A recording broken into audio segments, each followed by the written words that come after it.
All right, finally at number 3, Cooper Kupp. Why, Faraz? Why are you not putting him at number 1? Listen, I know that's the easy thing to do, but we're trying to project forward, aren't we? He just had a historic season. Do we really want to say that he's definitely going to have that type of season once again? It's the same reason that many are putting Jonathan Taylor at number 1 at running back, because he was the number 1 running back last year. This is the first time Cooper Kupp has ever had a season like this. He's already 29 years old. Where was this Cooper Kupp before? Kupp was in an amazing position last year. He's a great player, but the scheme really elevates him to a point where teams don't even know how to defend the dude. Sean McVay schemes up wide receivers open like no other coach in the league, and no team could figure out how to stop Cooper Kupp all year long, and that's insane. The dude had 7 top 5 fantasy finishes last year. That's nuts. And out of 17 games played, he had 16 games in the top 25. He didn't bust. What do you mean by that? Now, who else was there with Cooper Kupp at the beginning of the season? It was Robert Woods, right? Would you say Robert Woods is someone who commands targets? He's a very good wide receiver, benefiting from Sean McVay's scheme. But the Rams just got somebody who will command targets, and that's Allen Robinson. Say what you want about Allen Robinson, by the way, former wide receiver 1 in 2019 and 2020. I believe he mailed it in last year in Chicago for the fear that they will put a franchise tag on him, another franchise tag on him. He didn't want that. He wanted to control his destiny. Now, nobody on the Rams last year, besides Cooper Kupp, saw more than 90 targets.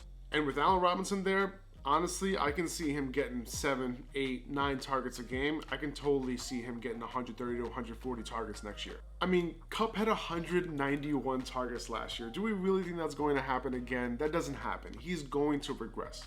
I think a 20 to 30% regression in this scenario makes a lot of sense. Now, if he only has a 20% regression, he's still in the conversation for the overall wide receiver 1, which tells you how historic his year was. And if he gets hit with a 30% regression, he's actually still in the top 5 conversation, but I think the other guys that I mentioned might have a little bit more upside. So listen, I'm not projecting a crazy drop-off for Cooper Kupp. I'm still ranking him behind like 2 young, bona fide stud wide receivers, right?